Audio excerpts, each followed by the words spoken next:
New York, big city of dreams. I'm coming straight out. New York, big city of dreams. NYC.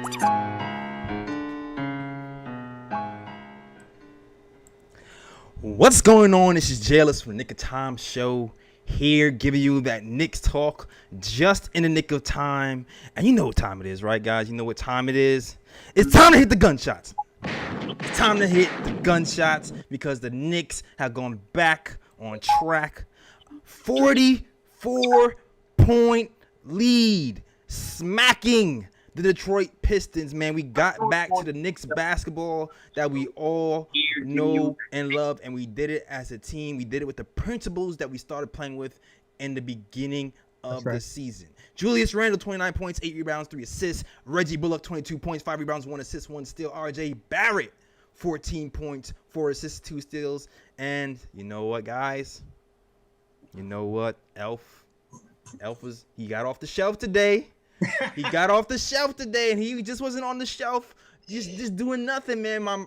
Elf was actually playing. He actually playing. They took away one of his assists. They said he had 10 assists at one time. They took away one, so he almost had a double-double, but he had 11 points, 9 assists, 6 rebounds, and 2 steals for the Elf, man. So I'm going to give Elf his props today, all right? I'm going to give Elf his props today. That's the way we need you to play, all right? From the jump, we needed to reestablish what we did in the beginning of the season: the ball movement, the player movement, the defense. The defense has been there for the first few games, bro. Been for the first few games, but we really need to get back to our old ways of doing things, and it happened. And for me, the very first play that Elf even was involved in is show. He penetrated. The first play he did, he penetrated, kicked it to Randle for a corner 3. Second play right after that, he penetrates and he kicks it to Bullock for a corner 3. And I'm just like, whose man is this? This is not the guy I know.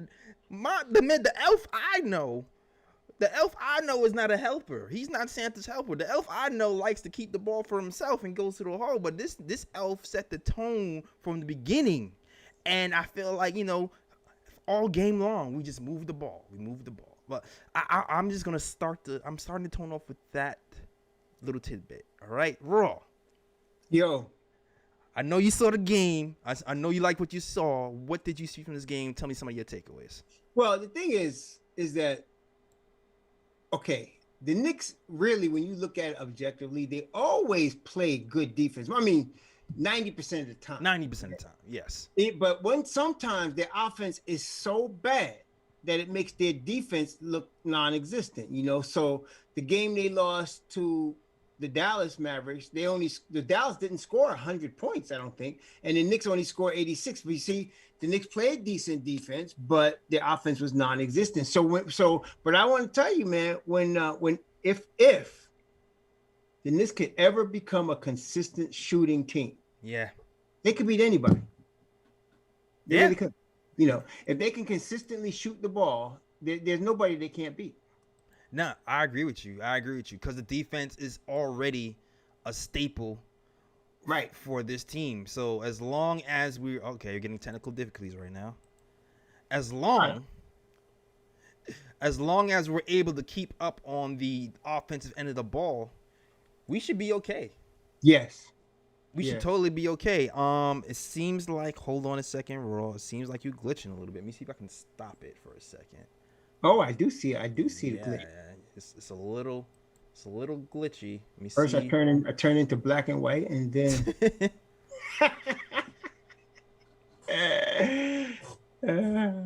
Hold on, technical difficulties, guys. These things happen sometimes. Let's see. I might have to.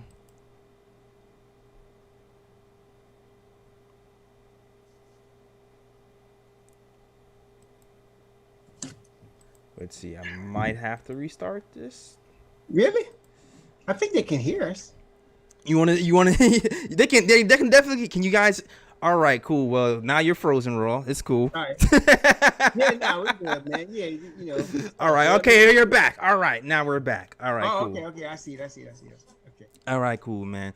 Whoo, technical difficulties, man. These computer things, they're fickle, man. They're very Yeah, fickle. I'm saying they are fickle. Yeah, but shout out to the cat. Shout out to the chat, man. Shout out to everybody in the chat who's rocking with us. Shout out to Winston Ellis, Jose Alvarez, tell him Alejandro, Jared, Ali Kim. Everybody's rocking the KOT show. Iller's over here. Stephen G. Listen, guys, if you want to talk to KOT show, you already know the drill.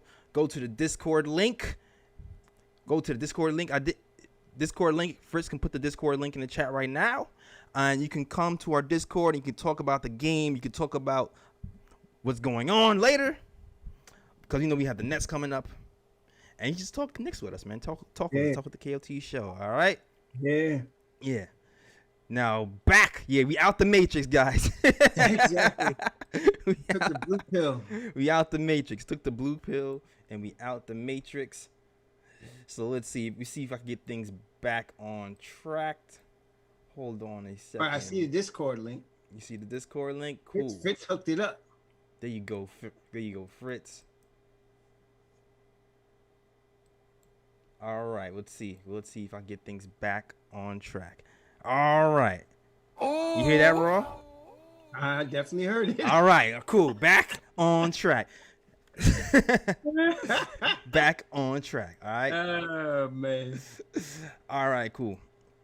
So yeah, but I definitely giving props to Elfrid Payton on this show, and just the team in general, because we're back to sharing the ball. And you know what, Raw, I do believe we've talked about this before. We've talked about how the coach might be complicit in the way that Elfrid Payton is playing, right? We've talked about this before because he's encouraging our guards to shoot. Yeah.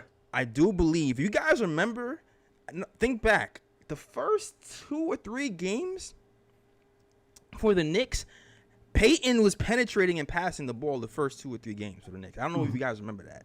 Mm-hmm. And I think the coach was saying he was being too passive.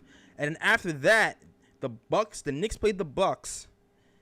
Elfrid Payton scored 27 points, and he wasn't passing the ball as much that game. And I think that was the point when he just started to change his play style. And it was off to me because it seemed like he was telling Julius Randle to pass the ball, but not Elfrid Payton. And I think Payton kind of, he went too left. He went too much on the other side of the ball. But hopefully this realization that we need more ball movement will keep him, going in this path, because he was at one point a guard who can average a triple-double. Well, the thing is it's not, I don't think it's as much.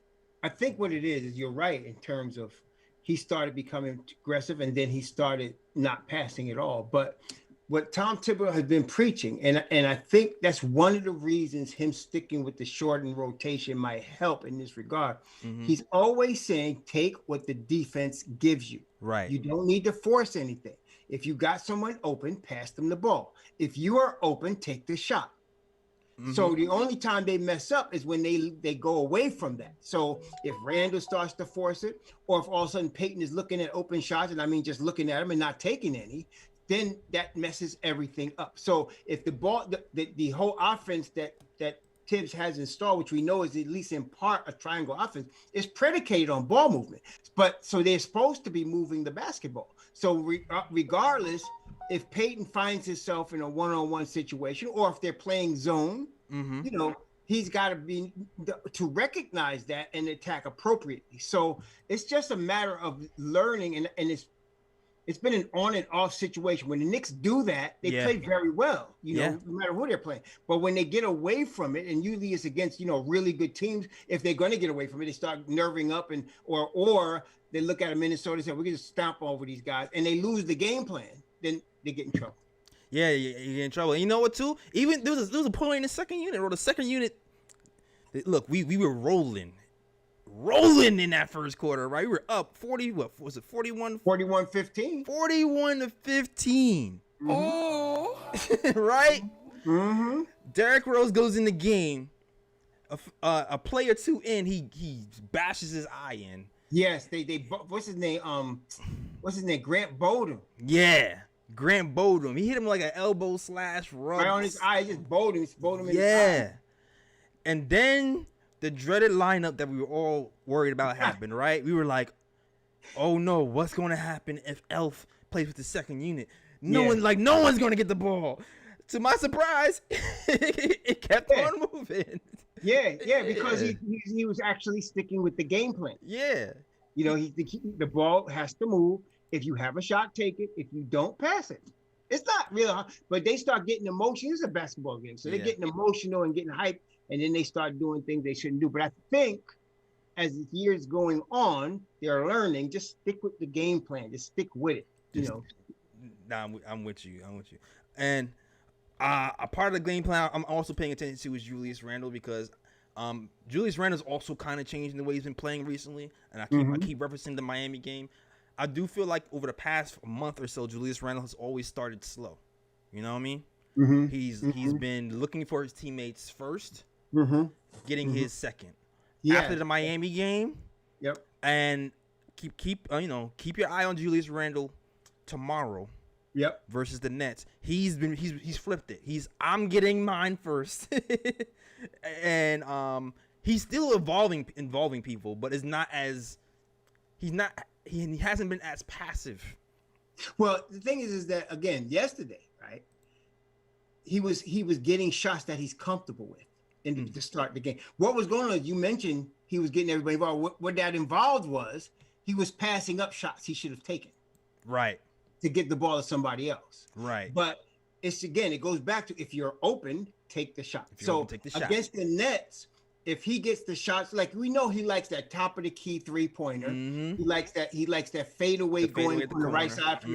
Yeah, behind that ball. He likes the hop step in the middle and then fading away shoot. So he gets those shots, he should take them. Those are his shots. We don't pass those shots up. And the offense is designed with him as the guy that's the post guy in the pinch post. He's getting the ball there. So if he's got the shot, take the shot. That's what he's got to do. If he doesn't, if they double him, pass the ball. Absolutely. If you double him, pass the ball. And he's been doing that. He did that pretty well the other game. But what also impressed me the other game was the chemistry with him and Reggie Bullock is something that I've been watching, right? There's been chemistry with him and RJ Barrett that I thought has improved since last year. But the chemistry with him and Reggie Bullock is something that makes me go, because the first half of the season, I'm just like, Reggie, he's like he's a 2-quarter warrior. He's a 2-quarter warrior. First quarter, he's just not getting it together. First 2 quarters, he's shooting well. Third and fourth, he disappears. He's starting to kind of play better in the third and fourth now. And I remember this is his second year with the Knicks. He was hurt half of last year with the neck issue. Exactly. And so now him and really Julius they're gelling now. They know each other. They know where each other's going to be on the floor. Like last year, Elfrid Payton only paid attention to where Julius was. Exactly. Okay. But this year now they're all kind of gelling and knowing where each others are on the floor. Especially you mentioned Bullock with Julius. And that's important because Julius is obviously the focal point of the offense. So if he knows if he's comfortable, the most important thing is he trusts Reggie Bullock. He trusts Reggie Bullock, and he gets Reggie Bullock. Now, again, it goes back to I don't want to sound like a parrot, but if Reggie Bullock is open, get him the ball. If Reggie Bullock is open, give him the ball. And if he's got an open 3, shoot it. And that's what he was doing. It would drive me crazy a couple of games where Reggie would miss some shots and then not take shots because he's afraid of missing.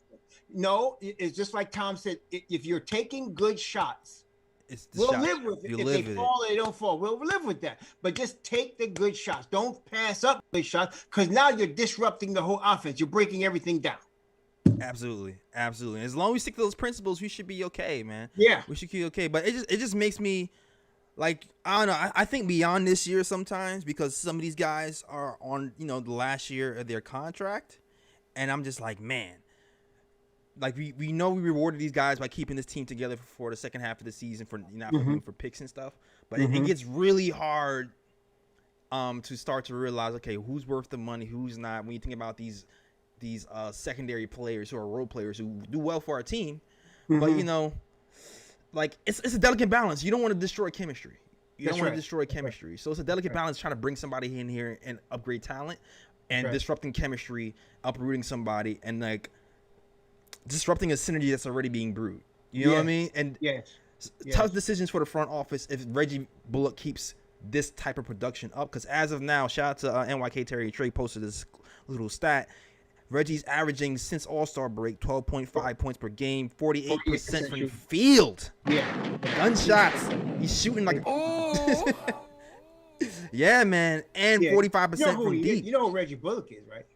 Who's Reggie Bullock is the reincarnation of Luol Deng. Or Tom Thibodeau.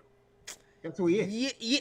You Luol Deng had a little bit more game. I see what you're getting at. I see where you're getting at. Deng was an all-star. Yeah. I'm saying Reggie Bullock is that role. That defender from the three. The defender, the open jump shot shooter.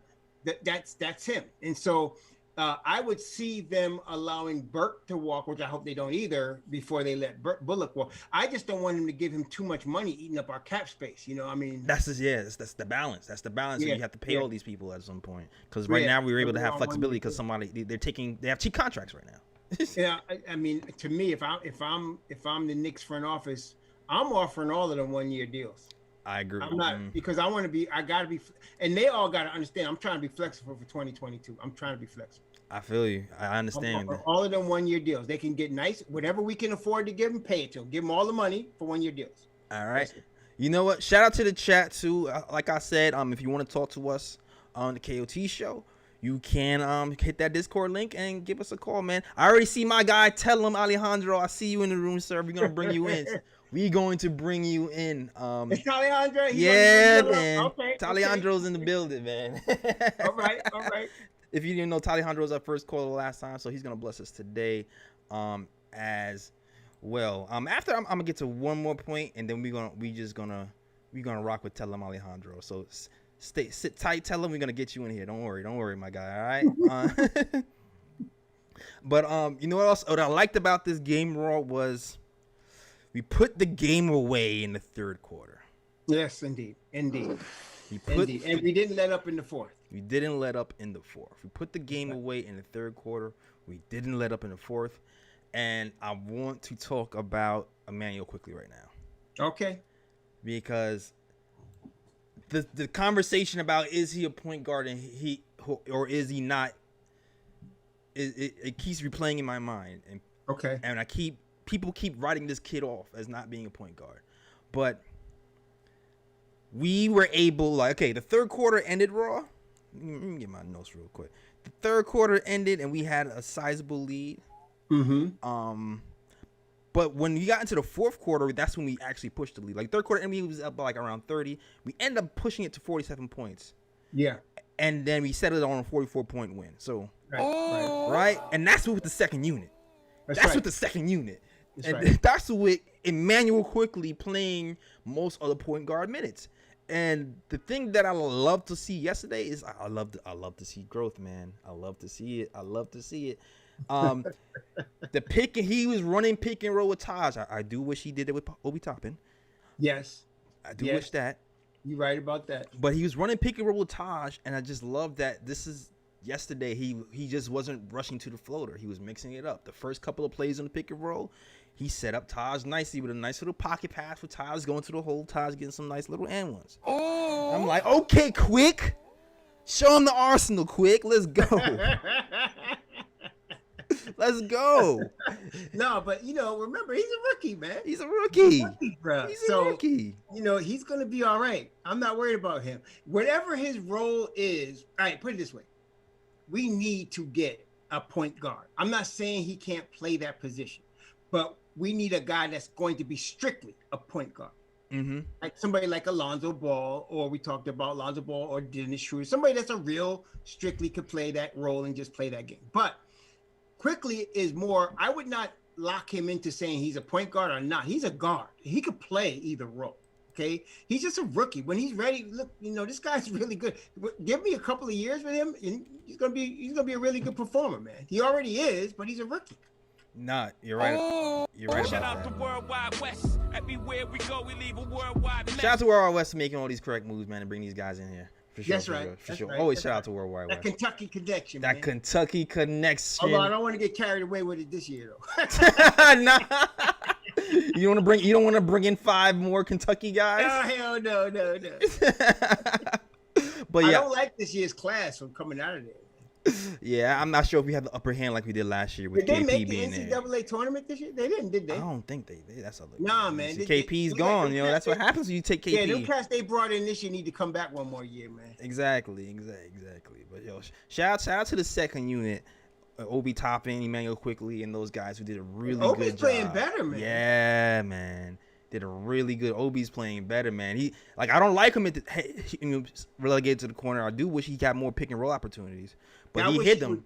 Move him around the floor a little bit. Yeah, definitely. He's definitely moving around the floor more. He definitely seems more comfortable attacking people off the dribble, and even I'm noticing he has a favorite spot on the floor for a pull up now. So I see it. Yeah. His little head fake. He goes to his favorite spot on the floor. He pulls it up. He missed it yesterday, but it just looks like he's growing, man.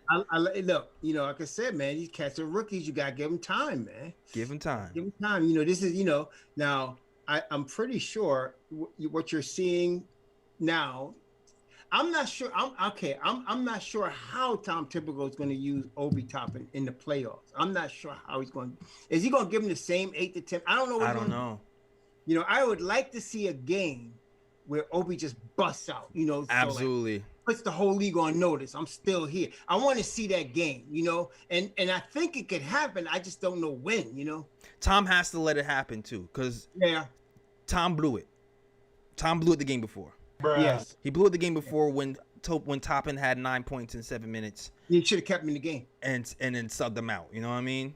Mm-hmm. He blew it. So that's gonna be up to Tom, because there might be another time where we're in a meaningful game, right? And he's gonna be tempted to get back to the starting unit, but he needs to just look at what's happening in front of him and realize, all right, if this guy has it going, he's only been getting 9 minutes a game so far.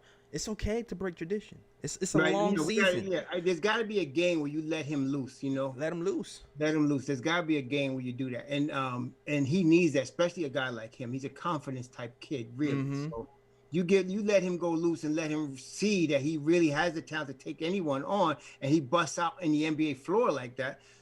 He might create a monster there. So Exactly. I want to see it happen. It's just kind of frustrating because it's almost like you could just feel that it's going to, but you never get that chance, Nah, I agree. You feel like it's going to, you just gotta get that chance, man. Yeah. We just need Tibbs will get it right. If the coaching staff is built correctly and everybody's really honest with each other, somebody told them. Somebody told them it's time, Sometimes so. And that's why I'm wondering if they'll bring Burks back, because now, if you're not going to start Obi, he should take Burks minutes. Burks minutes. He won't be a point guard, but I'm saying. Oh, you're just saying his minutes. Yeah. You're saying takes Burks minutes and then what? Well, now you have to have whatever your rotation is going to be at point guard. Hopefully, like if you get Alonzo Ball, now you got Derrick Rose, Emmanuel Quickley at your point guards. Now you could run a rotation. You don't have to worry about playing Burks at the point. Then you could take those minutes and give them to Obi, because Obi can play the 4 or the 5. Right. But Burks. I wouldn't play him at the 3, but 4 or 5. You have to find minutes for him. If you're going to keep him, you got to find minutes for him. Obviously. So I'm trying to figure out that your lineup, because you're saying he takes Burks minutes.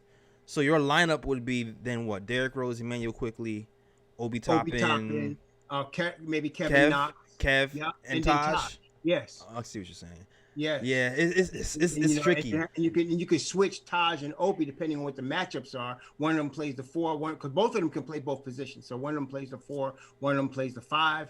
And I like that lineup, man. So yeah, that's hard, man. But if you give Obi some real confidence, I don't know if I agree with that though. I have something on that second unit, boy. I don't know if I agree with taking, man, because at this point he's been so important. I'm not talking about this season. I'm talking about next season. Oh, you're talking about next season? Yeah, not talking about this next season. Okay. No, not this season. Okay. I was about to say, bro. I was like, no. Oh, You keep it where it is. I'm talking about next season. You give him a summer, and then he's coming back next season. And I'm saying, if I'm the Knicks, I'm looking at what I could do with Obi. If my decision is to keep him, I got to let Burks walk. Because now, I'm saving that money. I've already got Obi on the books, so I ain't got to worry about paying him. So now, you just got to give him those minutes. Yeah, that only works out if we get another point guard in here. Hey, Lonzo Ball. Hi. I'm 95% sure we're getting somebody. Right. Lonzo. B, somebody else in that second unit has to step up and be a playmaker. Hey, man, quickly. All right. So if those things happen, and Derrick Rose. Rose. Right. But if you automatically got two playmakers right there. If those things happen, then that will make me more comfortable. Yeah, because if you let's say you signed Lonzo Ball, so you got Lonzo Ball, R.J. Barrett, Mitchell Robinson, Julius Randle, and you're going to have probably Reggie Bullock. So that's your 5. Then you're going to have a second unit of D. Rose, Emmanuel Quickley, Obi Toppin, Taj Gibson, and who's my other guy? I'm missing somebody. Kevin Knox. Yeah. There you go. Yeah. Kevin Knox. There you go. So if I like that 10, man. I like that 10. Yeah, if the team grows correctly, I would be okay with that 10. Yeah, because you give them, and especially it'll be their second year all playing together. Yeah, and somebody asked, you don't want to resign Alec Burks? I do want to resign Alec Burks. I just know it's very rare that you just keep the whole team together like that. Yeah, especially when everybody's on a 1-year deal. Everybody's on a 1-year deal, so I would like to keep him. Now, money is money, and it's gonna be money, man. It's gonna be money. So somebody turns around and signs Alec Burks to 3 years, $30 million. We can't. I don't want to waste. I don't want to give him that. I want to save that money for the summer of 2022. We're going to have to pay Mitchell Robinson. We got Lonzo if we get him, and so now if we let Burks walk, that's $6 million we got to use somewhere else. So. And then we don't have to do anything else with Obi Toppin because he's already locked in. Yeah. So I'm just saying, if you're going to develop Obi now, you got to give him minutes. To me, it's Burks minutes you got to give him. That's the odd man out. To me, if I'm going to give Obi minutes next year, more than 8 minutes, if I'm going to give him 15, 20 minutes, that means Burks got to be gone. And you saying 3 years, $30 million is too much? I mean, it's a fair deal for Burks. Yeah, I was like, I don't think that's too much. but I'm saying it's too much for us to trim off of our. Okay, if we did that, if we gave him that money, right? So let's say we get really lucky and Lonzo Ball only costs us $17 million, which I think is not going to be the case. He's going to cost 20. But if he cost us 17, we got to pay Mitch 12, so that's 29. If we paid Burks 10, that's 39. That's 39 off of our 69. We have 30 million left. That's just about enough to get a max player next year. Right. So you're saying if we give him that, we're not going to be able to have money to get the max player is what you're saying. Well, we might, but we might not. That's all I'm saying. You're saying you're cutting it close. Cutting it close. Cutting it close. I'm saying, and I would definitely sign Bullock to a 1-year deal. I'm not. That's the thing. That's the move because if Bullock, okay. If Bullock, because the chemistry between Bullock and Randle is apparent right now. If you separate them, I mean, Bullock is not a game changer. Bullock is not a game changer to me. If you find somebody who can play his role at a better clip, then fine. But then he's going to cost more money at the end of the day. Because right now he's at a value. You got to get somebody Thibodeau trust on the defensive end like he trusts Bullock. He trusts right. him. So you got. That's what I'm saying. That's when I mentioned Dang. That's what I mean. He trusted Dang with his life. I mean, he putting Dang out there to play defense regardless, and that's how he does with Bullock right now. So. If he trusts Bullock like that, I mean, Bullock is what? Bullock is 30 now. Or is he 30? He's 30 now. He's 30. He's going to want a couple of years. Okay, so we might have to give it to him. That's going to be hard. See, that's what I'm saying. You're not going to be able to keep Bullock. I agree with you. And Burks and try to get Levine or somebody in 2022. You're not going to be able to do it. It's so rough. You got to let somebody walk. And to me, the odd man is Burks because Tibbs and I like Bullock too because he's more of an IQ player than Burks is. Burks is an offensive. He could be a juggernaut, but he's boneheaded sometimes. And Bullock always plays defense. Yeah, I mean it could be also Noel too. Like Noel's on a 1-year deal too. The only thing is that Mitch is, Mitch has his injury now. I just read something from shout out to Macri, from Knicks Film School that said the type of injury he received. Is a typical injury that a few players have. McCollum, Kevin Durant, that fifth metamucil fracture, metatarpal. Yeah, I'm not a doctor. They said it's usually a reoccurring injury, and that was difficult to read. I don't know. I mean, I haven't heard. I remember when Durant got that. He hasn't had it since. I remember when he was on OKC, he hurt his foot like that. Right. He hasn't had that since. Right. And this is the first time McCollum got hurt like that. Oh, I don't think so. Mitch is going to be fine. I'm not worried about him. He's too young. He's going to be all right. He's not. If he was a heavy set dude, I'd say yeah. But he's light in the butt. He's all right. Yeah, he's light, but he's I'm gonna do some more research on it. I'm gonna do more research on how often. Really not worried about Mitch. I'm not concerned. I'm kind of glad that his money's cheaper now. Right. You know what, Raw? Hold that. We're gonna bring in. I see 2 people on the list right now. So if you want to talk to us, you can go to that Discord service, sign up. You're gonna put you through the waiting list thing, and we will drag you in. All right. So right now, we're gonna drag in Tell Alejandro so you can talk to us live. Yeah. Shout out to you, my brother. Let's see, my boy. Let's see. Yo, hello. I know you're setting up right now. Test. Yes, sir. Yes, sir. Yes. Yes. Everybody's an engineer on KOT, baby. Everybody's an engineer. Welcome. Welcome to first caller. Yeah, man. He's setting up right now. Shout out to my guy. If you didn't know, he was the first official KOT caller on our last episode. That's right. Mm-hmm. And he's here. I think I'm in there. You in there? Yeah. All right. You in there? You in here? Let's go. Yeah. Let's go. Yeah. How you guys doing? Good night. What's going on? You hear Raw? Do you hear Raw? Yes, I hear Raw. All right. Let's go. So I already know who you are, but let them know your name and where you from, sir. Let's go, baby. It's your boy, Mr. Alejandro. We out here in New York City, out here cooking on Tell 'em Alejandro, covering the Knicks all day, every day, baby. All 72. We not playing. Exactly. Let's go. All 72 in your face. All 72. That's right. All right. What's your question, sir, or your comment? All right. We all feeling good. You know, the young guns got unleashed last night. We was blowing them out, you know. Boom, coming off of L. Now we got another war tomorrow. We got to go against Brooklyn, right? Right. Boom. So what Bullock said, he got me hyped. He said we got a big 5. They was asking about the big 3 that Brooklyn got.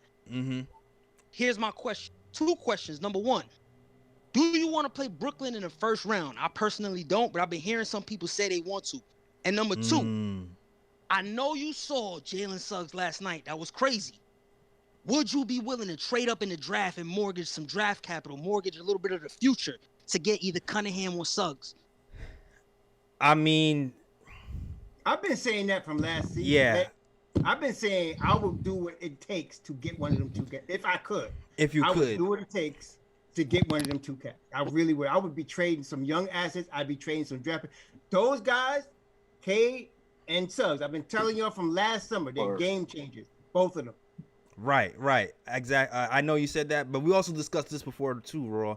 Like, because we are winning and because Dallas is winning, that price tag is getting a lot higher, right? Because both of our picks right now are in the 20s. So but you're talking about, we're talking about this year's 2 picks, the 2023 Dallas pick, and a young asset. Absolutely.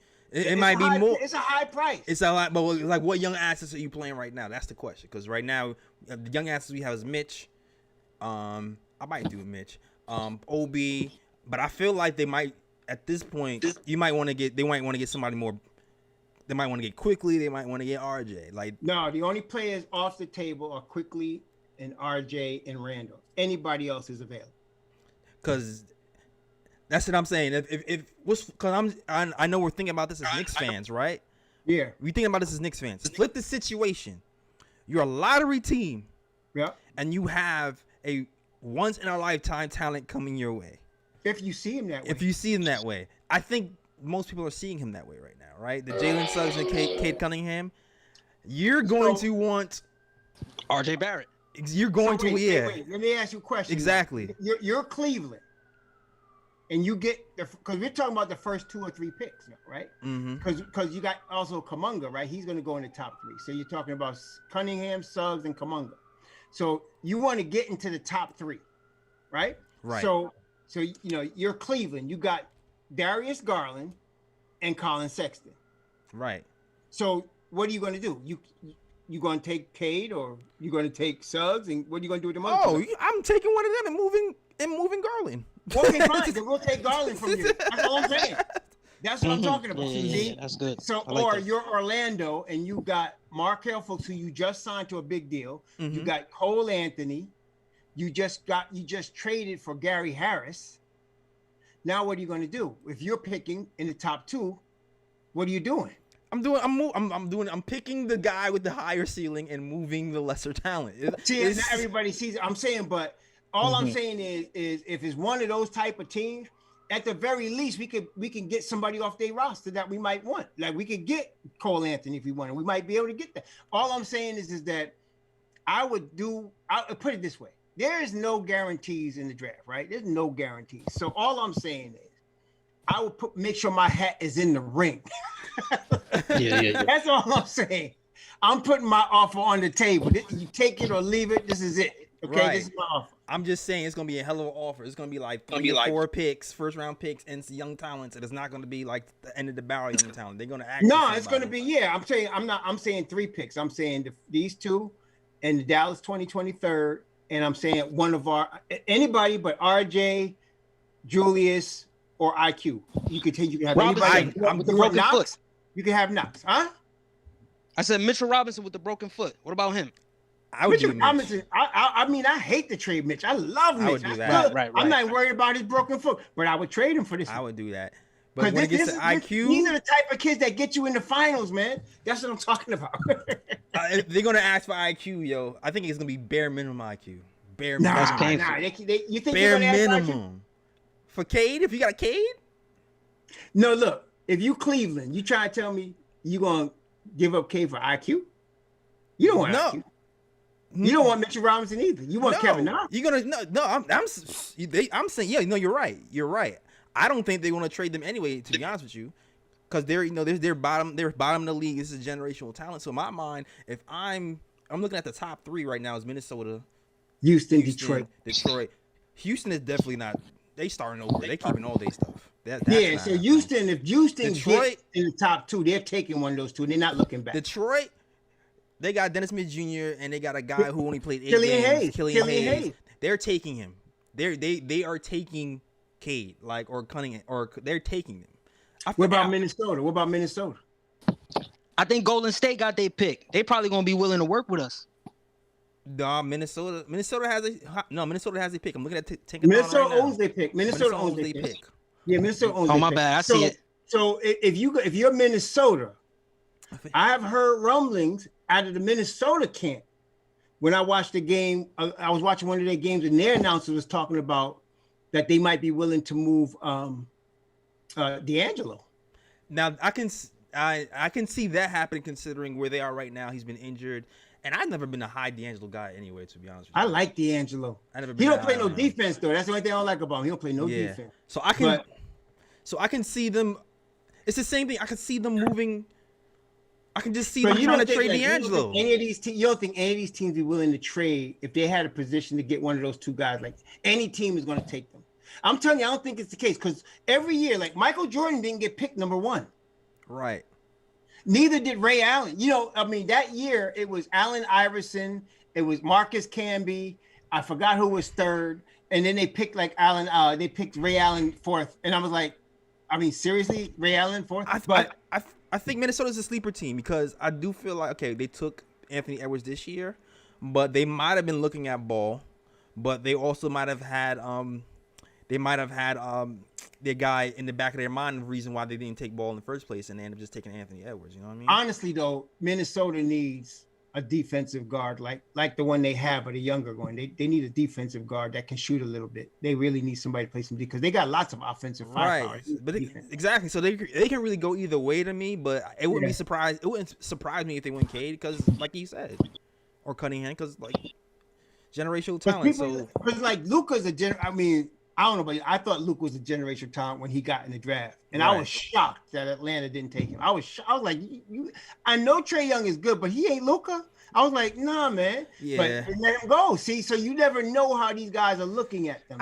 I feel you, but it does not seem likely to me, man. I know. It I'm don't just seem hoping. I'm hoping against hope, man. I admit it. I'm hoping against hope.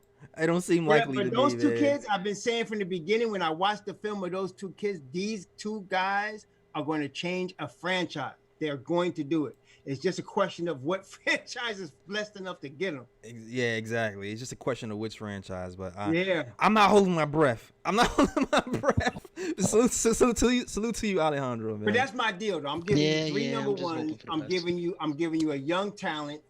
I'm giving you whatever young talent you want. That's not RJ. That's not IQ, and of course not Randle. I'm giving you a young talent. What you want, and then we'll talk there.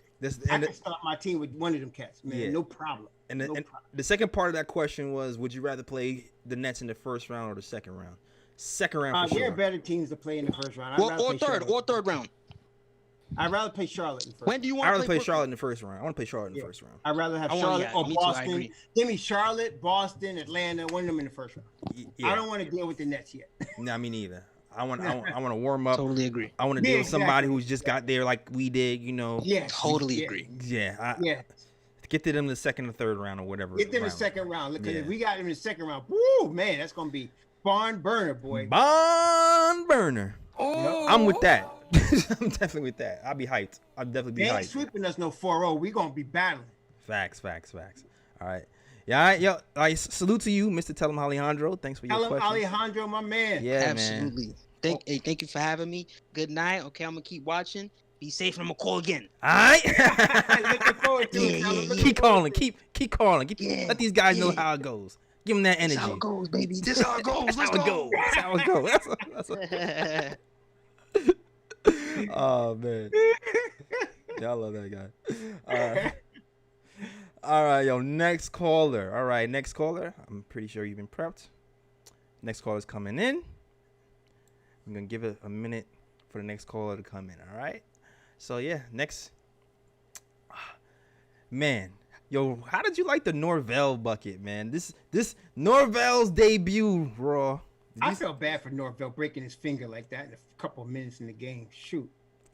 I felt bad too, but listen, man. I appreciate the fact that he's a warrior because this man broke his finger, came back, got Damn. 2 blocks in a row. Come on. Well, one thing we know, he's a New York Knicks tough kid, isn't he? He's a New York Knicks tough kid. I am for the toughness on this squad. I appreciate it, man. I appreciate it, man. Yeah, man. He's a New York Knicks toughie. I think he'll stick around. I think he'll stick around too, man. I think he'll stick around. Is he a backup 5? Is he a 5 guy? He's a 5 guy. Yeah, right? he's a 5. He's a 5. He's a backup 5. And like I said, we did. Oh yeah, I like Norvel, man. Yeah. He's kind of a Mitch. He's a Mitch-ish clone. You know. Actually, he's what I think we would have got with Kyle O'Quinn, only younger. Yeah, I mean, not exactly. I mean, Oh wait, he's 28. yeah, he's more athletic and longer than Kyle Quinn is. Kyle Quinn is more like a sound, Yeah, player. who can Norvel pass. is 28. He ain't no youngin. He's 28. Yeah. He's 28. I thought Kyle he is was- more of a skill player than an Yeah, athletic yeah. shot blocker. But he's a hustler. This guy is tough. This 28-year-old guy. He's super tough. Super tough. You know who reminds me of? He's 28 coming in the league. That's how PJ Tucker was. He was in Europe. He was in Yeah, Virginia. yeah. All of a sudden he was so tough. He hung around, man. And all of a sudden he made a name for himself on the playoff team. Yeah, we might try to keep him around just in case we miss out on a Noel next year if we have to make some money decisions. That could be the play too. You never know. You're absolutely correct. You never know. Because I ain't paying Noel no big money. Yeah, exactly. That's a 1-year deal, baby. That's Take it or leave it. It's a 1-year deal. All right, the Sun God. I think you're in here, right? Shout out to you. Yeah. Shout out to you. All right, the Sun God. Sun God, do you hear Raw? Yeah. You do hear Raw. Okay. All right, Sun God. What is your name, and where are you from? My name is Brodie, and I'm from New York, but I'm in Florida right now. Okay, yo. How old are you, Brodie? Just I'm curious. 13. 13 years old. Okay, young Knicks fan in the building. 13 years Hey, old. yo, Brodie's the future, baby. He's the future, man. He's the future. Shout out to you, Brodie. All right, what is your question, sir? So what do you think like RJ Barrett's ceiling is as a player? Because I know a lot of people have been comparing his ceiling or his, kind of floor at least, or player comparison to like Chris Middleton of Milwaukee. What do you think RJ's ceiling could potentially be if he reaches his full potential and blossoms into a good 3-point shooter? Oh man, it's funny. The RJ comparisons has always been a tough question because he's not really like most people. Like, I feel like the lazy comparison has been the James Harden one because he's a lefty. You know what I mean? That's not right. I think he's a better version of Jimmy Butler. I think he's going to be a better Jimmy Butler, which is saying something because Jimmy Butler's good. Right. And if we both said that, right? And if you look at Nick of Time Show channel, we actually did like a breakdown of how RJ Barrett can pattern his game after Jimmy Butler. And it's apropos that we have the great Tom Thibodeau, the guy who brought along Jimmy Butler's game, here to, give RJ Barrett's tutelage. But if you look at like Jimmy Butler's numbers versus RJ Barrett's, RJ's a little bit farther along now, but both of these guys are kind of like mid-range type of killers who are, tough guys, and I can see RJ doing that. But even today, RJ is more farther along than Jimmy. So hopefully, the ceiling for me is Jimmy Butler with a 3. I think that's what I'm saying. He can bully ball with a 3 because Jimmy Butler's rookie year, he was 22, and RJ rookie, he's 19. That's a big difference. That's a huge difference. So now he's doing things that Jimmy Butler was doing like in his 3rd year, and he's only 20 years old. So he's going to be really good. He's going to be really good. He just has to get comfortable with that mid-range. And I'll say this, too. Like, I look at the cleaning stats numbers for RJ, and he was trending up before the All-Star break. It's starting to trend down a little bit into that blue area before he was getting to the average area. But, he needs to work on that a little bit more. The playmaking is coming along as well. I feel like the playmaking already to me is already better than Jimmy's right now. Yeah, because his IQ is high. He's got a high IQ. All right. See, people don't realize it. For every player, except for really rare players like a Luka, it takes you a couple of seasons just to get really prepared with the NBA speed. I mean, RJ is doing a very good job, but he's going to get better when the game really slows down for him. He's going to dominate. It's just a matter of time. Exactly. It's just a matter of time. I mean, he just needs the reps. The thing that Jimmy has that more than and shout out to Jay. Yo, if I could get Jay Boogie on the Discord for a call in, that'd be dope. Yo, Jay Boogie. The link to the Discord is at the top, pinned to the top. It's pinned to the top, sir. If you want to bless the Discord with your thoughts. Yo, Illa too, man. Illa too. I don't know if yo, come to the table, Illa Jay Boogie. Illa's here every show, yo. Shout out to you, Illa. All right, but yo, back to the Jimmy Butler comparison. My thing is, to me, the only thing that's different between Jimmy's and RJ's mindset is just the willingness to pass. I feel like Jimmy is a little bit more willing to pass right now, but RJ has the IQ to dissect an offense if he just gets the reps in as a playmaker. This is why if you looked at the Mitch's review we just did, I said that I want him to get more reps as a point guard or a playmaker because I feel like then he'll be able to really maximize his talent. Yeah, well, you're looking at Jimmy Butler 10 years in the league. Right.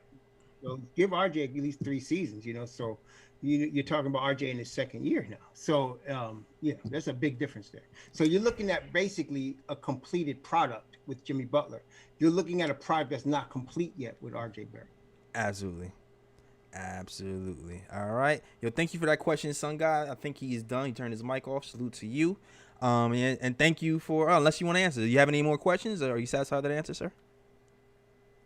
I think that's really the only question I had. Okay, cool. Well, shout out to you. And thanks for calling in, and yeah, definitely check us out, and we're happy to have you. You're sharp, man. You sharp, 13-year-old with the comparisons and yeah, I can see something for you, man. That was no NBA 2K level question. That was a professional. That was professional question. I was all right, cool. Shout out to you. Good job, man. Thank you. No problem. All right. Shout out to the Sun God. Look at that, guys. Look at that. Look at that, man. Salute. Let me just salute to the chat real quick. Chat is popping. 117 viewing right now. If you're liking the show, listen, you like and subscribe to the channel. And let me tell you what's happening right now. We do post-game shows, right? Usually the shows are the day after the game, usually. If there's a back-to-back, we do it that day. Mm-hmm. We do it that game. All right? The first night of the back-to-back, we do it that night. Hella high water, even have to do it myself. But what happens, I try to get my guys to do it with me, KLT crew, and do it the next game after the games, all right? So if you're liking the show, please like, subscribe, and make sure you catch us on later shows, all right? And also, if you are interested in calling in and talking with us and asking us a question, just talking ball with us, there is a link at the very top. It's a Discord link where you can come in and you'll be prepped by our guy Fritz. Shout out to Fritz. Shout out to Fritz. Great job, my man. Yeah, shout out to Fritz. Shout out to Fritz, man. For Fritz, man. He's gonna prep you on how to come through the show and ask us a question, and then we'll talk basketball with you, man. We having fun right now, man. We having fun. That's what we do. But yo, shout out to the chat. Shout out to Iller Drip Baskets, Telling Alejandro, DJ Dax, my cousin Winston Ellis. Shout out to you, my cousin Winston. That's my fake cuz, but it's my cuz really anyway. Yeah, from the same tribe. Yeah, we from the same tribe. There might be something in the lineage somewhere if you cross-reference something. If you go to Ellis Island and look at the documents, you might know. You never know. It might be cousins for real. You never know. Me, Dale Ellis, That's right. Yeah, Ellis, that's right. Monta Ellis, Monte Ellis. Yeah. If you got family in Mississippi, you exactly. I got Alabama. I got a family. My family's athletic now, so Okay. My real life family is athletic. Repping. Exactly. Shout out to Iller as well, always rocking heavy with us. Junior Corona and everybody else. All right. You know what? Let's go to let's see. Yo, let's talk about these Nets, man. Oh yeah. You the point guard. You got to the right dish right there. All right. Let's talk about it. Ready to pop back the 9 on them fools? Yes, yeah. We gonna pop that. Let's go. We got something for you. We in Brooklyn, sir. We in Brooklyn. That's right. We got the shots. Got the shots. And when I say shots, I'm just talking about jump shots. All right. That's it. I'm just talking about Reggie Bullock. That's it. That's it. But yeah, man. All right, so tomorrow the Knicks are going to MSG2. All right. I don't remember who made it MSG2, but I don't call it the Barclays Center anymore. No, it is MSG2. I call it MSG2 because we have the channel. We have MSG, we have MSG2. So right, so you're going to the backyard of MSG2. That's right. And we're going to parade the Brooklyn Nets now. Definitely a rivalry game. They're up for our games. They know what's up. They know that we're in New York. I think they're gonna bring out all 3 tomorrow. Yeah, I feel like they might because saving it for that one. Yeah, because the 3 really hasn't been playing a lot of games. Nah, that's a nationally televised game? Is it? I'm not sure. I wouldn't be surprised if it is. Yeah, I think it is. I would not be surprised if it is. But it's definitely well, no, they actually got it on ESPN Radio. I'm surprised at that. Ah, interesting. But listen, we all know what happened the last game, right? Yep. We all know what happened the last game. It was a close game, and we lost. We lost because the refs kind of took it to us last game. The refs really took it to us. But though, one more thing though, Jay Ellis. That's one of the good things of this blowout from last night. It gives us momentum. Right. So they hype. They believe they ready for him now, mentally. No, you're right. And you're getting to exactly what I was getting at, Raw. This team and this win came at the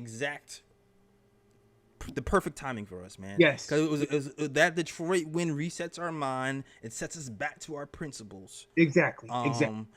So we'll be able to, so we won't get into that hero ball mentality anymore. We're going to be passing the ball. Right. Julius Randle is going to be a little bit more aggressive from the start. And I feel like we're going to be more locked in. And listen, I know this team wants this game. You see what's happening here. They remember this game. They want this game. So they will be locked in and I think they'll be ready. I think we're going to see a dogfight. That's And right. I'm going to just play this clip real quick, because I know y'all Yeah, heard they're it. saying that this is going to be a nationally broadcast game, and they're blacking it out. It's not available to watch live on NBA League Pass. So it must going to be, I don't know, it's going to be somewhere on TV. Exactly. And if you weren't hyped from this game, you will be hyped once you heard this clip. That's right. Here we go. Here we go. NBA TV, right. I'm playing this clip. Hold on. I'm going to play the clip right now, Roy. You ready? Yep. On Monday, I was wondering what you guys thought of facing those guys. We got a big 5. So we got a big 15. Big 15. So we're not really concerned about their big 3. We know what type of basketball we will be able to come into the game and play. We focus on our team. That's right. The game plan that Coach draw, but other than that, that's all we focused on. The Knicks. Oh, that's right. Yeah, I don't think we're going to be. That's right, man. Listen, man, I love my team, man. That's right, baby. I only wish, if James Harden is playing, I only wish that they put Frank Ntilikina on him, because Frank got clamps for him, man. He'll be sitting in the tunnel saying, somebody tell Ntilikina to take these damn cots off, man. Yeah, man. On him, he's going to lock him down. But it's all right. We're going to be ready. You're going to be ready. You're going to be ready, man. We're going to be ready. Like, this team does not play defense. I'll say they do not play defense. Here's the thing: we have to also. Our last time we got shredded by James Harden, man. James Harden won that game for us. Between James Harden and Kyrie Irving, they won that game for us. But I do feel like, for me, James Harden was the bigger issue. Well, the refs are, to me, we was there. We were right there. Right. So the thing is that, okay. If we stick to our game plan, hit the open man, take good shots. This is the thing. As far as you mentioning, they don't play the best defense, the Nets, right? Mm-hmm. You know, one of the reasons they don't play the best defense, honestly, I feel, they don't have the stamina to run for 48 minutes like that on the defensive end. You're right. To play that level of defense that they need to play for 48 minutes.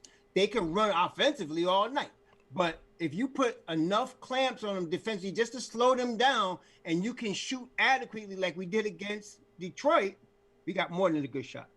Absolutely. Absolutely. And that's the key. That's the key. That's the key to winning. And this is why yesterday's tune-up game was really so important, man. Yesterday's game is like, when you about to box that big fight, and you got that guy, and you practice on to make sure your stuff is tight. That's what yesterday's game is. You got to get that fundamental right. We have to push the pace, because you saw we had our fast rate points. We're on point. I have the stats. Wait, where are my stats? Yeah, Detroit was the sparring partner. Yes, Detroit was the sparring partner. Yesterday we had 16 fast break points. Yep. We usually are around 8. Yep. We need to fast break more. We need to move the ball more, because those guys are a little bit slow. They don't like to chase the ball around too much. They don't. So we got to keep that move. We got to keep that going. It's interesting yesterday, Ross. I feel like we added like a new offensive wrinkle. I feel like we played like some type of 3-man weave type of offensive set in the third quarter before that I've never seen before. I'm like, where did that come from? I thought they were playing that all season. I don't know. I gotta find it again. Maybe I'll show you the clip. You know what the difference was, though? Generally speaking, with that weave, they were ending up going more north-south, right, rather than east-west. Because they do play that weave, but they stay on the perimeter too much. But they were going more north-south with it yesterday. Right. You're right. But we need to do that more today. We need to move the ball more. We need to push the pace. And we have to find a way to play better pick and roll defense when it comes with James Harden and anybody else, because James Harden was making all the nobodies look like somebody yesterday. Yeah, the last game. We just don't want him to get easy shots. Right. They're going to get their points because they're going to get the shots, but you want them to work very hard for their shots so that they won't have any energy to play the defense they hardly play anyway. Exactly. Hold on 1 second. I think I just got a message. And we got to hit our foul shots. We have to hit our foul shots tomorrow. Hold on a second. I think Jay Boogie might be trying to come in, but he's not sure how to. Okay. Hold on.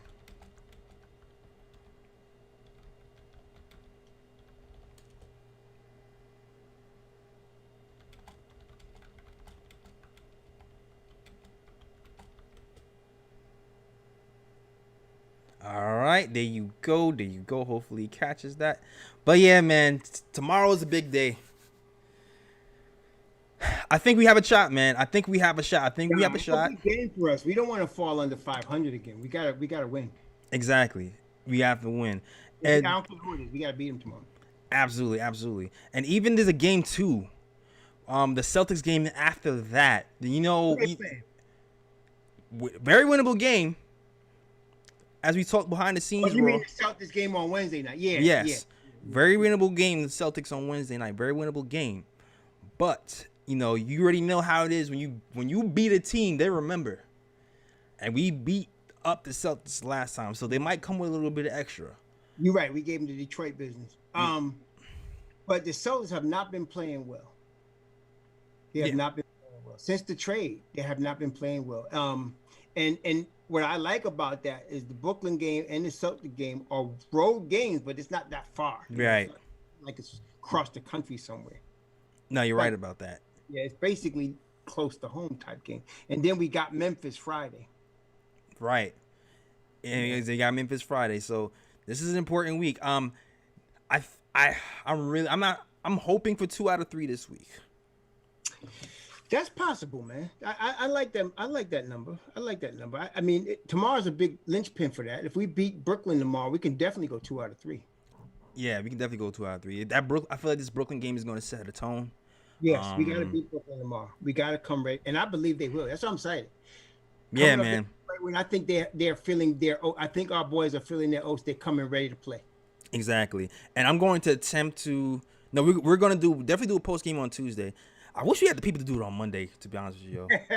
Cause that game is gonna be hype. It's gonna be hype. That's gonna be hype. But Tuesday, you down for Tuesday, right, Roy? Yeah. Tuesday, we're definitely gonna review the Brooklyn game. All right, so stay tuned for Tuesday, and also Thursday should be our next couple of shows.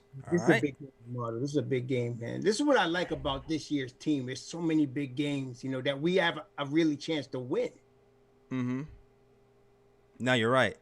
Yeah, there's a lot of games that are important games because the East is up for grabs as far as the playoff positioning, especially from basically 4 through 6 and 4 through 8 definitely. So it's up for grabs. So we every game is important, man. Yeah, every game is absolutely important. Mm-hmm. And especially when it comes to the end of the season, I feel like these month's games, there's a lot of winnable games that are kind of 50-50. But I think if we do our job and still a game or two that we're not supposed to win, I think we'll be fine by the time it gets to the crazy schedule. Yeah. When we hit next week. Yeah, well, next week. Yeah. We got 2 crazy schedules. Next week we get Toronto, the Lakers. Then we got to go to New Orleans to play the Pelicans, and then we got to go to Dallas to play. And then we got a bunch of home games, but it's New Orleans, Charlotte, Atlanta, Toronto, Phoenix. And Chicago. We got all of those at home, but there's going to be, and we play 4 games in next week and 4 games the next week after that. So there's a heavy schedule coming. The real murderer's row is May. I mean, because we start off May with 6 road games against some really tough teams, man. We playing Denver, Phoenix, the Clippers, and the Lakers on a road schedule, man. That's going to be hard. Yeah, because the thing about this month is it's a rough schedule, but they're all teams that are kind of on our level. You know what I mean? Yes. And plus we're playing a lot of them at home. Right. Plus exactly. Yeah. So even though it's a rough schedule, we can still come out of this looking all right. We could be all right. Yeah. In fact, like us, obviously, if we could do like I wanted us to get 2 or 3 games over 500. So when we run into that hard schedule and we lose some, we're not losing too much ground. Because remember, if the Knicks end up at 500, we're going to be top 6. Absolutely. See, so I think we've been playing 500 ball the whole season. So if we could finally wait a minute, break through and get a little 2 or 3 game cushion over 500, so that if we run into murderer's row and lose a couple, we still be all right. Yo, hold on a second, Raw. Something's happening right now I've never seen before, but I'm gonna see if this works. Hold on. Jay Boogie's trying to call in. Hold on.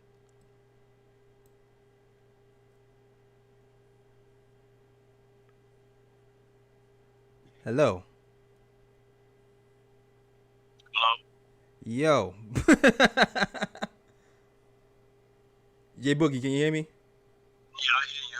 I was trying to figure out how to do this thing, and while I was learning how to do it, I guess I did it right now. I hit the jackpot, man. Hold on. Raw, can you hear him, Raw? Yeah, very clearly. But can you hear him, J Boogie? No, I can't hear. Yeah, Raw. I figured that. Okay. You know what, J Boogie? Here's what we're gonna do. Roy, he's not gonna be able to hear you, Raw, but that's fine. As long as the chat hear him? The chat could probably hear him, right? Okay. But next time, Raw, what you gotta do, I'll explain to you off air, but go to the waiting list room. Okay. Raw, and once you get to the waiting list room, Raw, in the Discord, Fritz will be able to tell you what to do, all right? But you're on right now. That's all that matters. Yeah.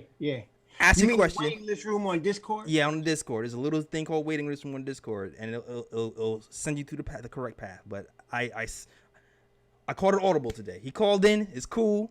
Let's get it. Let's get it. Let's get it. First thing I like to say, you know what I'm saying? Shout out to my man, the young Jim Brown. That's what I call JL. All right. You know, I already called CP. Right. Are you still there? I called CP the young Fred Williams. I had a call coming in. The young Fred Williams, and I called CK2K the young Jen Kelly. So I see you got your man there. I got to come up with something.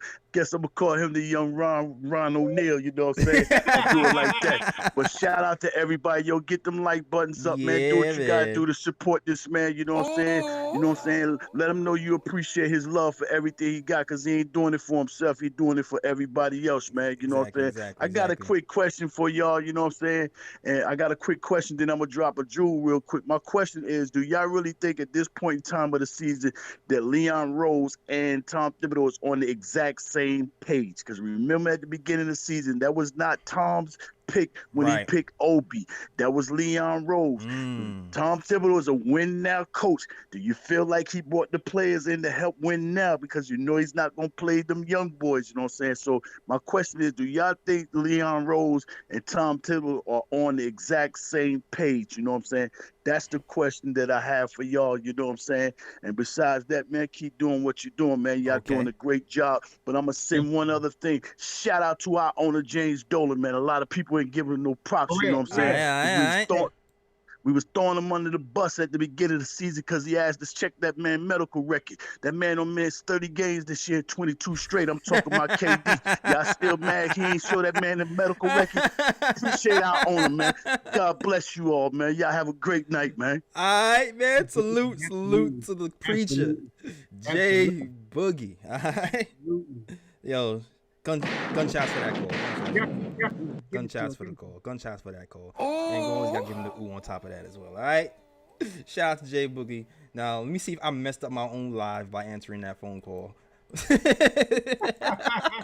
Trying to get ill in here. If you did, it was worth it. If I did, it was worth it, right? All right. Oh wait, I think we still rocking. I just have to reconnect some things, and we're still okay. All right. So we good. We good. All right. So all right, cool. So you heard the question, right, Ron? Yeah, no, this is the thing. They're on the same page enough. Okay? I mean that because you got to have a little bit of friction, I feel, between the coaches. Sometimes think he's the front office, and so he, especially a guy like Tibbs, so he's going to often be rough. But I think Tibbs is old enough and wise enough to understand this is a good thing. So he trusts the front office, even if he don't always agree with him. I agree with you. Yeah, so to answer your question, J Boogie, they are, but they aren't. But I think it's okay. You know, like the way I think in general, when you're trying to build a company, you don't want a bunch of yes men. You want to surround yourself with people who have a different thought process. That's right. That's correct. And it's okay. It's okay to have a different thought process, as long as you can validate that thought process. You have to be able to argue that thought process. All right.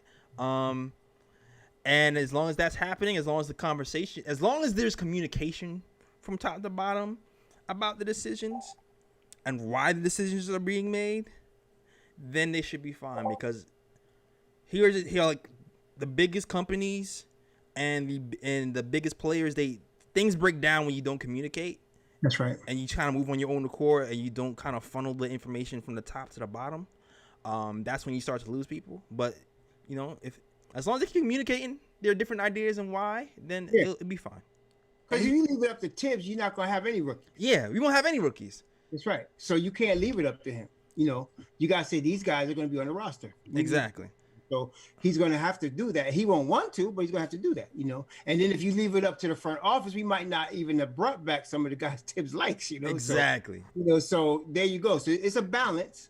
And I think they're working with that balance. There's always a delicate balance, and I think they're working with it. It's not like San Antonio yet, where you know Pops is 100% with their front office, and the front office is 100% with Pops. It's not quite like that, but this is our first year, so exactly. It's the first year, so it is what it is. All right.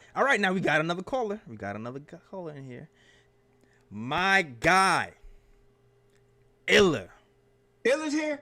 Illa is here, man. I'm about to bring him in the room, man. All right, so I went into the thing and I played around with it. Hopefully, I pressed the right button. Yeah. I got my guy Illa in the room. I know you might hear me right now, Illa. You know, I know you're setting up, so you don't have to answer right away while you're setting up. But I do have my guy Illa in the room. Shout out to Illa. Right, he is the biggest. I mean, biggest. RJ Barrett fan. He is RJ Hive. He is the Hive, all right? The Hive. In Knicks Nation, all right? Also a big Iggy fan. That's right. And you know, do you think Iggy's in Philadelphia? Yeah, man. Miss Iggy, man. I like yeah. RJ lost his friend, but you know, hopefully Iggy left enough impression on him here where RJ can keep it moving and keep the torch going. All right. Yeah. Yo, Illa, I don't know if you can hear me or if you're ready yet, but if you're ready, you can start speaking. Illa, are you there? Okay, Illa's still setting up. Right, I'm trying to get Illa, am I still trying to be get things popping? I'm not sure. I'm gonna give Illa another minute. All right. I'm gonna give Illa another minute, and I might try to, you know, bring him back to Fritz and let Fritz try to talk him through it to see. I don't see Illa in there. Is he in there? I'm looking. You wouldn't be able to see Illa right now. Okay. Only I would be able. Room, you know. Only me and Fritz would be able to see Illa. Okay. I'm in the meeting room. I hope that helps. All right. Only, you know what? Okay, Illa, can you hear me, Illa? Okay, I guess his mic doesn't seem to be working, is what I'm getting from Fritz. Illa, I know Illa tried, man. Yes, he did. He's always welcome. Yeah, you're always welcome, man. You're always welcome. If you get your mic in, if you get your mic working, we good. But yeah, so shout out to the channel. Let me just shout out to the channel real quick. Let me give you your shout out while you're trying to figure it out. If he doesn't figure it out, then so be it. It was a good show anyway. All right. But it would be nice to have Illa on because I know he's a huge supporter and he's been here like every show so far. So shout out to you, Illa. All right. 132 in the chat. Nice. Yeah, 132 in the chat. All right. So shout out to the chat. Shout out to Mahad. Shout out to Fritz. Shout out to Winston. Shout out to Top Notch. That's right. Shout out to Telem Alejandro, Nick's Yak, Eddie C, Junior Caroma. That's right. Hans Guitar. Jose Alvarez. Of course. Nick Yak. Mm-hmm. Everybody rocking. If anybody new, hit the hashtag new. Let me know who you are. Show yourself. Mm-hmm. And also, listen, if you're new to the show, new to the channel, you can like, subscribe to the channel, and share this as well. We will be doing shows after every game. Meaning the day after every game, we'll be doing a show. So if there's a game on Tuesday, we're gonna do it on Wednesday. If there is a back-to-back, we'll be doing that show that night, and the first night of back-to-back. What happens is I try to get my guys in here with me, and they're not usually available after every game, which is why I try to do it the day after so I can get my KOT crew with me. But, you know, if I do it by myself on the back-to-back, on that first night of back-to-back, it is what it is. I'm going to do it by myself. So you guys can still have... JL is the workhorse. Yeah, man. So you guys can still have some content to enjoy. All right? Welcome, Darren Wilkinson. Welcome to the chat. All right? Yo, so, yeah, shout out to the new... I see y'all. Darren Wilkinson, welcome to the chat. Hans Guitar, welcome to the chat. Yeah. For sure. And you know what else is too? It's like, we have our own little spot on the day after. We have our own little lane the day after too. So it still works out. Even though I like to do it on the night of, it still kind of works out. It still kind of works out. And then you know what? The more people get to know us and get to know this show, and if schedules start to open up, I'll still try to get it on the same nights as well. Cause I know some people were like, "Why not on the same night, Jealous? Why not on the same night?" I think like during the playoffs, you might be able to get some same night stuff. Yo, man, yeah, man, for sure. On the it's usually a 7-game series, so you're gonna get some, opportunities. Exactly, 7-game series for sure. You know what? While we're trying to wait for Illa to get things to go, let's hit this.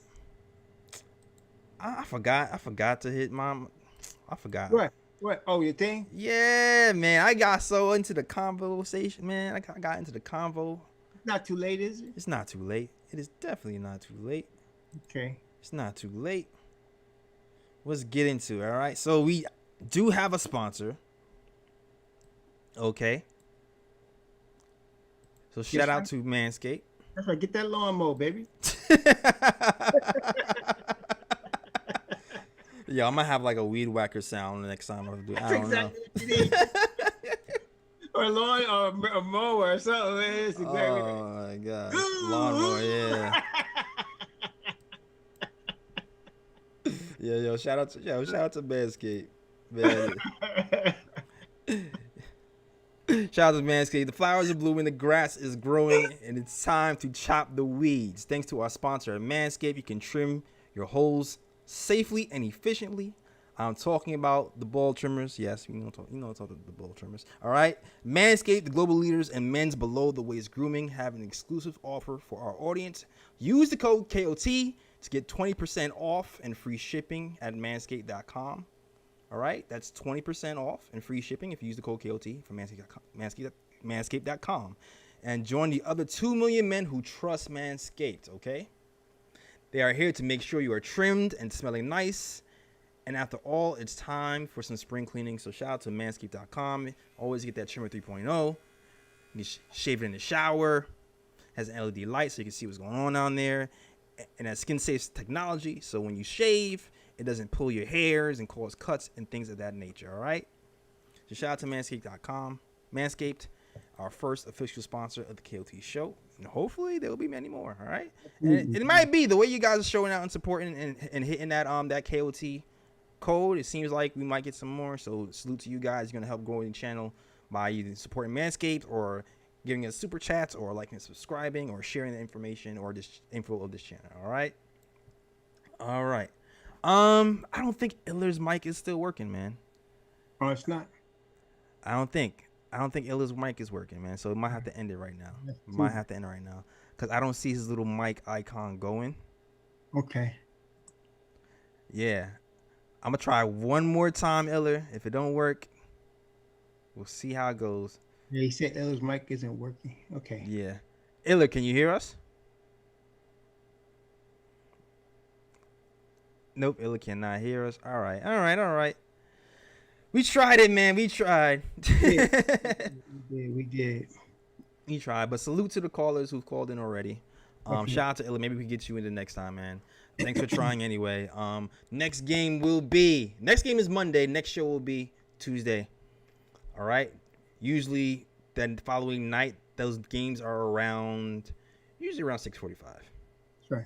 Come on, New York. Let's handle this business in Quickley tomorrow. Exactly. Let's handle this business in MSG2 tomorrow. Exactly. Yeah. Get this win. All right. What we gotta do? Like last shout out to Winston Ellis. Shout out to 47 Buds. Shout out to Into the Knicks verse who's here. Shout out to Mr. Telem Alejandro hands guitar. Chico Fernandez. Everyone new. Amadou Diallo. Salute to the gang. Shout out to you, Jay Boogie, for coming through. That's right. All right. And everybody who's rocking the KOT show. Great show, man. Oh, man. Tremendous show. Thank you, all of y'all. It was really fun. Always. Yeah, man. It was on, man. It's lit. That's always good. Exactly. So where can they find you, bro? Tell them where we did thanks to Fritz, right? Because Fritz was handling business. Yo, shout out to Fritz. Man, always shout out to Fritz. Fritz was handling business. Man. Fritz is my right hand man. Shout out to Fritz, man. Always. Real. You can find me at the Raw Hebrew Remnant on YouTube. look under the upload for the Knicks content, and then of course Raw Hebrew Remnant on Twitter. Right. We need to start getting like Raw's maybe next show. Raw's like YouTube link in the chat too, so people can follow directly. You know what I'm saying? Okay. Because Raw has a dope channel, so definitely follow Raw. But a lot of these cats, they catch it from what we doing here, so they catch it. Yeah. Okay, cool. Yeah, that's what's up. Yeah. But I'm saying you get your subscribers up, man. We got we all listen. So wait, we all. You see what Chico did with the super chat? Chico Fernandez, gotta show love to my man Jay Ellis. Shout out to you, Chico Fernandez. And Raw Hebrew, who has the best teeth of any Knicks content creator. Keep doing your thing, fellas. Get that dub. All right, shout out to you, Chico. Since that $5 super chat. The pearlies glistening. All right. Yo, them cats in Mexico did your boy a solid, man. All right. Yeah, exactly. Yo, shout out to Mexico. All right.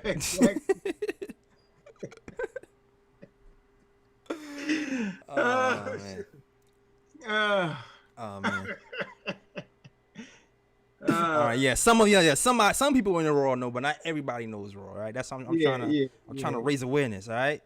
Appreciate that, man. Appreciate that love. Yeah, we gotta raise everybody up. It's not all about one person. Raising everybody. All right. Appreciate that love. Cool. All right. You know where to find me, right? The KOT Show on Twitter, the Knick of Time Show on Instagram, and the knickoftimeshow.com as well on the blog, and that's where you can find our blog. Shout out to Fritz, who writes there as well. Man, jack of all trades, right? Man, Fritz is like he's like Bo Jackson, like Army knife, man. He like Bo Jackson, right? Yeah, it's Fritz Army knife. True. Yeah, we got Ken the editor. Shout out to Ken the editor. We got Rob, who's wrote some really nice stuff. Especially check out the Alec Burks piece he wrote. Good job on that one, Rob. Shout out to Mikey, everybody who writes for the KOT Show. All right, so definitely go to knickoftimeshow.com and check out the writings. All right, and also I'm an artist too. So if you didn't know, KOT logos, screens, everything designed by your boy Jay Ellis. I draw things. So if you want to see some artwork, go to Jay Ellis Draw Things on Instagram as well. If you want to see some artwork, all righty then. That is our show, Raw. That's right, man. Good job, Jay Ellis. Good job. Good job, Raw too, man. Good job. Always come with the facts, man. That is our show. We are out of here. That's right. Free Obi Toppin, free Kevin Knox. Get the third one up there, tell him. Come on now. Exactly. And also free that man. All right. And also shout out the world. Love it.